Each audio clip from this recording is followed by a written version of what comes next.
হয় না, যেটা আফ্রিকায় হয় না, যেটা চায়নাতে হয় না, যেটা শ্রীলঙ্কায় হয় না, সেটা ভারতে হয়। এবং একবার দুবার নয়, বারবার আপনারা দেখেছেন নূপুর শর্মা থেকে শুরু করে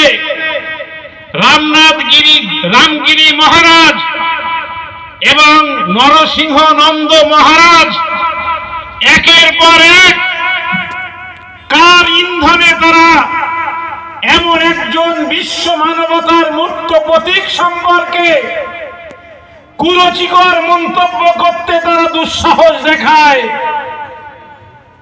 2 বছর আগে যদি নেই নরেন্দ্র মোদী সরকার নূপুর শর্মার বিরুদ্ধে যথাযথ কঠোর ব্যবস্থা গ্রহণ করতেন, তাহলে আজকে নরসিংহ মহারাজ বলুন কিংবা রামগিরি মহারাজ বলুন, তারা কেউই আমার প্রিয় রাসূল সম্পর্কে এমন কটু মন্তব্য করতে কোনো দুঃসাহস দেখাতো না। তারা দেখেছে যে প্রিয় রাসূল সাল্লাল্লাহু আলাইহি সাল্লাম বিশ্ব মানবতার মূর্ত প্রতীক, তার সম্পর্কে কটু মন্তব্য করলে গোটা বিশ্বে তার নামে নিন্দার ঝড় ওঠে। অতএব এই নিন্দার প্রতিবাদটাকে এই মূর্খ, এই শয়তান, এই ইবলিশের বংশধররা মনে করে যেটা তাদের জন্য সম্মানজনক, এটা তাদের জন্য প্রশংসার, তাই বারবার তারাই নিন্দা করার দুঃসাহস দেখায়।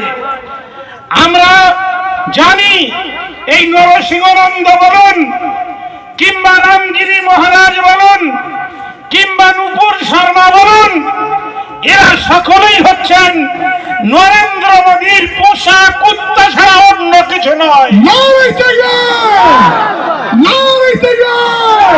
তাই নরেন্দ্র মোদী এবং আরএসএস তাদের পোষা এই কুত্তাগুলোকে তাদের গলায় কিভাবে শিকল পরাবেন, কিভাবে দড়ি পরাবেন, সেইটা কিন্তু তাদের দায়িত্ব।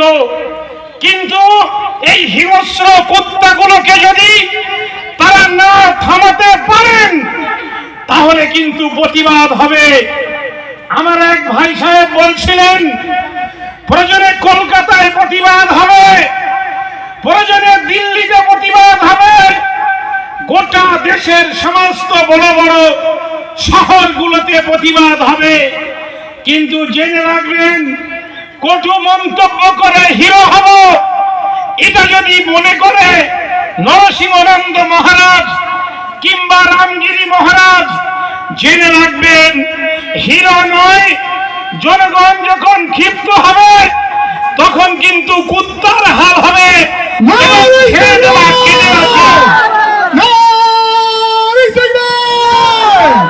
এবং ছেড়ে দেওয়া কেঁদে বাঁচির অবস্থা তাদের তৈরি হবে।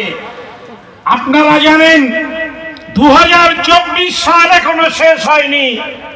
এই 2024 সালে সদ্য যে লোকসভা নির্বাচন সংগঠিত হয়েছে, সেখানে বিজেপির পরাজয় অনেকটাই সুনিশ্চিত হয়েছে।